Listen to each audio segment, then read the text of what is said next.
Okay, and we are going to use this one. Now if you look closely, any of the gravity system will have this color, bluish, and it's a cyan color, right? Yeah. Okay. Any of the lateral system will have a red color. So careful on that. Okay. If you are giving a shear wall and it doesn't show red, that means you are not actually saying that it's a lateral. Same thing, we have to change some of the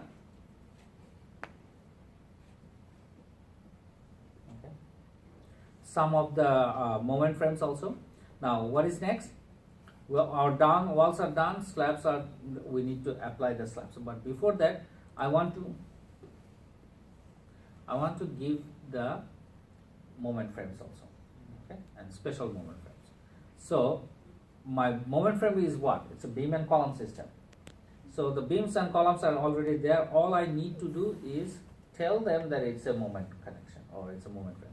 So what we can do is go to layout, column, change the property of the column and say that it's a lateral column.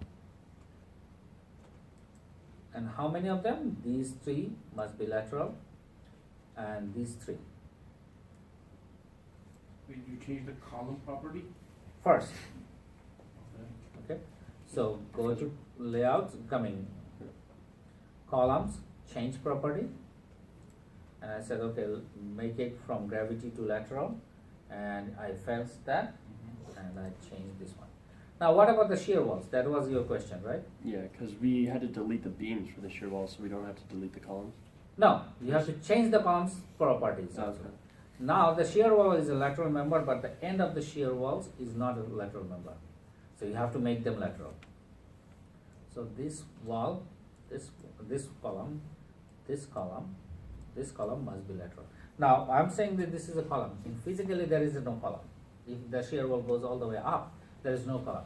But at the same time, that shear wall needs a boundary element. Do you understand what is a boundary element? Say for example, this is my shear wall, right?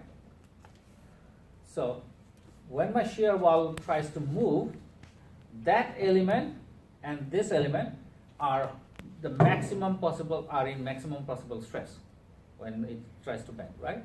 That means here there is a tension, very high tension going on, and here there is a very high compression going on, and vice versa when it moves on the other way. That means that end has to be designed to take an additional stress. That's what we call jambers or jab.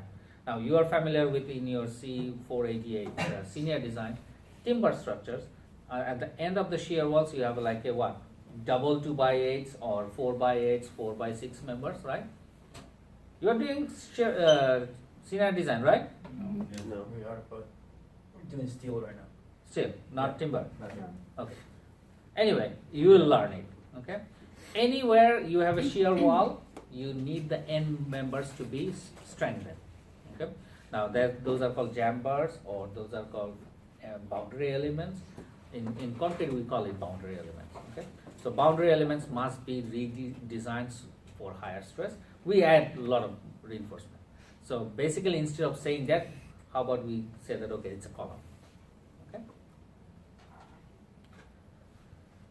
So we are done with this one. But I have not done with the beams, so I need to go back layout and go beams and change the properties of the beams. And from the framing, go lateral, use a fence. Okay, my framing is done. Okay, so this is my framing with the shear walls and moment frames. And now what we need is next step, which is the slab. Okay, slab edge.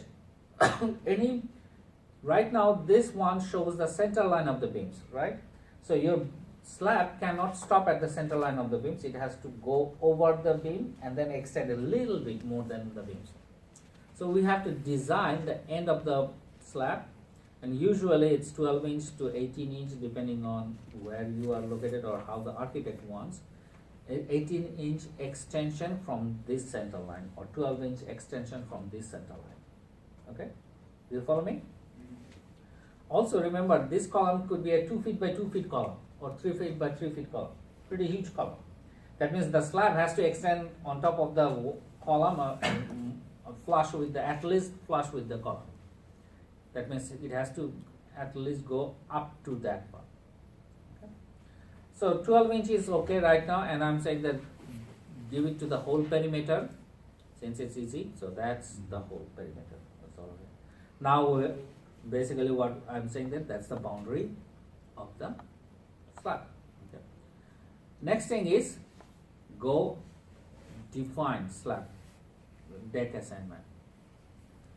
To deck assignment, unfortunately, I do not have an assigned deck yet. Okay, that means I have to first say that what type of deck I want. Then I have to assign that. To do that, I need to go to prop table, decking. If I click on the decking, since it's a concrete, so I'm saying that it's a concrete floor system. So I'm saying that maybe 9 inch is sufficient. 9. Sometimes I use slab 9, that means 9 inch. Concrete slab thickness is 9 inch. The rest remains as it is. Definitely it's 0.5, and I'm going to use 0.5 also. Elastic modulus, again the equation that I showed you in the class, 57,000 root FMC, that's the one they're going to use it. And I'm going to say add. So I have defined a slab which is 9 inch thick and the properties of that, and I'm saying that okay. Now if I go back to layout, slab, deck assignment, now if you see on the right side, it's already there. I'm going to select that one. Now I'm going to use whole floor or whole diaphragm. Okay? Since my diaphragms are nothing but the slabs. Okay? Now what is the difference between a floor and a diaphragm? The diaphragm would have a partition in the middle. So you can have diaphragm like just between D1, D or AD1 to 2. You could have a floor, or because the floor would be everything on that floor. Yes, diaphragm is also a floor. The difference between diaphragm and floor physically is nothing. In our mind, floor is basically we are saying that it's taking gravity load. Diaphragm we say that it's taking the lateral load. So diaphragm is defined when it takes a same floor when it takes a lateral load, it's a diaphragm. The same floor when it takes a gravity, it's a floor. That's how we define. Now sometimes we add additional diaphragms. Okay, then you can say it's a well, it's from that block to this block we are adding a different diaphragm. Okay, so that's so basically is taking the what type of load it is taking. So we are going to say that, let's say whole diaphragm, and click on that, and you have to click in the middle of the building. Okay? So this is taking lateral forces? Yeah. Diaphragm takes lateral force. Why? It's a moment reduction? or No. something? Diaphragm has to take lateral force, but obviously it takes moment and so. But remember, I mentioned it.